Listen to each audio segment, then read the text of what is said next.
Books of Doom, Chapter 6. The people of Latveria had rallied to me, and the battle lines had been clearly drawn. So began the march to war. A war I would bring to the very doorstep of the feeble man who thought himself my king. And while my men and I had made numerous strikes over the past weeks, the battle we now waged was unlike any that had come before. This was a true clash of forces, with no quarter asked and no mercy given. This was the war that would define the future of my country, that would spawn the legend of the power of Dr. Doom. And all who would stand in awe of that power by the time the sun set on the Tamanac Valley that day, all who still lived.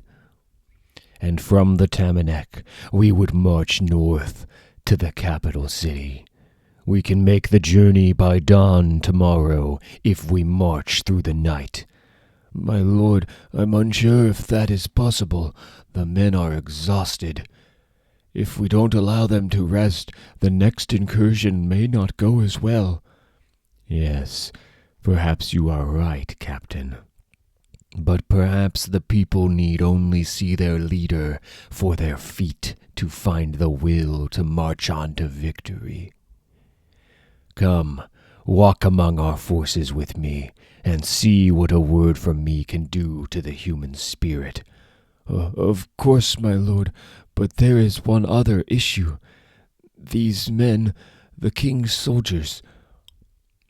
Yes, I suppose it would not be considered right to execute prisoners. No, my lord, it isn't that. They wish to join us, and they say many among the king's ranks feel the same. Of course they do, Captain. It is merely human nature, the desperate need to survive. After an interrogation of the prisoners, a new plan of action was put in place. We would march the next morning, and one of the prisoners would ride ahead to warn of our approach. By nightfall the next day, my forces and I were amassed before the capital city, waiting for the siege to begin at first light. It must have been a terrifying sight to behold, the armies of Von Doom at his doorstep. They are everywhere. Is there no one left in Latveria who hasn't joined that lunatic's cause? There are many, my liege, but Von Doom's army is vast. My men and I will do what we must to hold them at bay. Is it a lost cause, then, Captain? Our supply routes from the Russians have been cut off, so whatever reinforcements we hoped for will not arrive. But we still have the high ground, so we may prevail. No man has breached these walls in 400 years. But I fear this is no man we're dealing with, my king, and the weapons of his army are unlike anything that has yet tested the fortress walls. Find me your fastest horsemen, Captain, and have my sons brought to me. Of course, my king. My rule may fail, but my line will endure. Rodolfo and Zorba will ride tonight to escape this doom. And so, with the coming of first light, our armies faced each other across the field. And the old king watched from the tallest tower of the palace.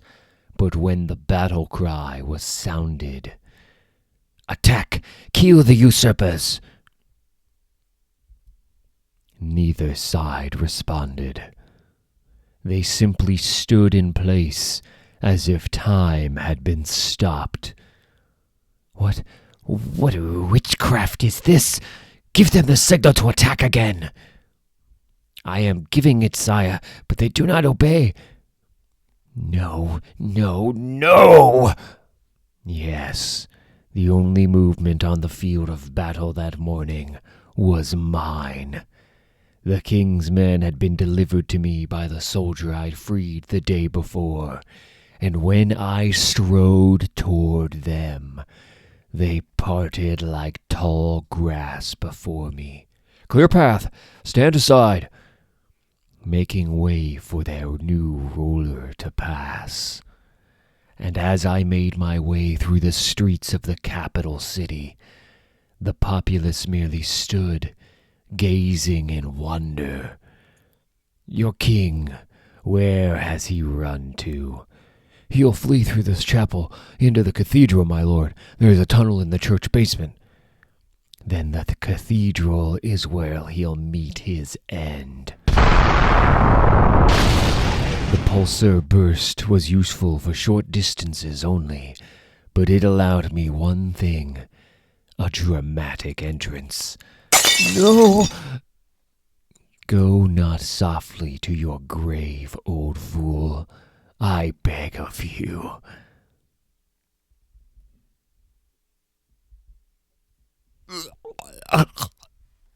And within the sacred walls of his temple, his gods did not protect him from the iron hands of vengeance.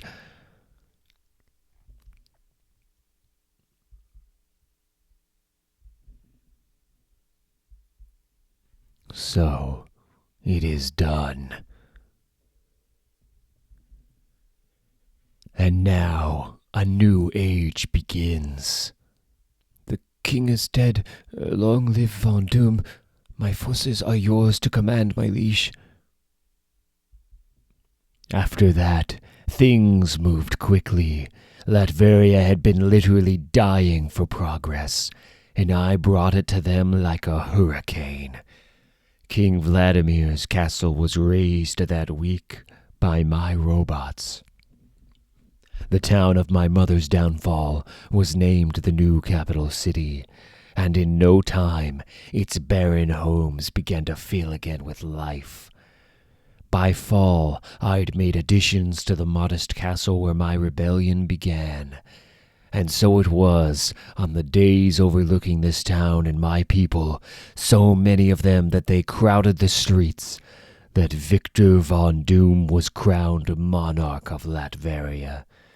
Let an era of peace and prosperity spread throughout the lands.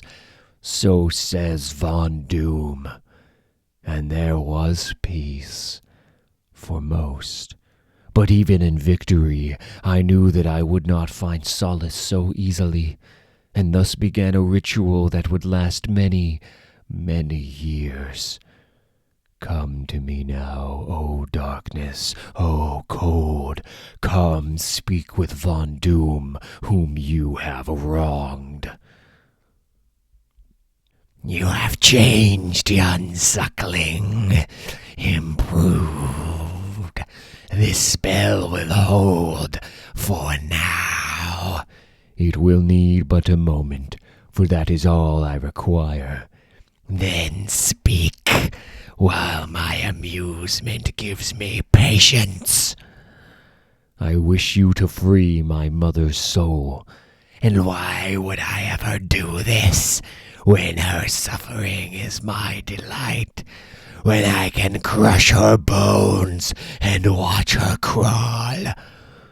But I will make you a deal, because that is what we demons do. Name it, and it is yours. One night a year, I will allow you to fight for freedom. But every time you lose, the people of your country will grow to despise you more and more. In just a few years' time, you will be the most hated man in Latveria. And if I win, then you will have her freedom, but she will still be beyond your grasp.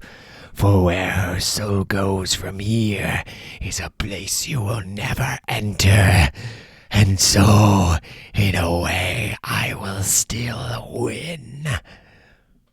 I accept the deal. There was never a doubt that you would, King Fool. So each year, when the storms raged through the valleys, my servant Boris and I would descend to my deepest dungeon, where I would face my only true test in this world. And were you ever able to save her? I think. Odd. My memory is hazy on this point. I tire of this. Leave me to my rest. Of course, Your Highness. There's one last thing I'd like to get on film, if you'll allow it. It would be a real coup if I could get a look under your mask. Boris said that you'd cooperate if I mentioned Valeria. Ah, Valeria. Very well. But know that what you are about to see has been hidden from the world for decades. And though I care not for the flesh of existence any longer, I warn you, it is not an easy sight to behold. No, indeed it isn't. But thank you for your time, Your Highness. It's been quite informative. Worked just like you said, Boris. Is Valeria his failsafe word? In a way, yes. And this Doombot, he truly believes he's the real Victor Von Doom. He does.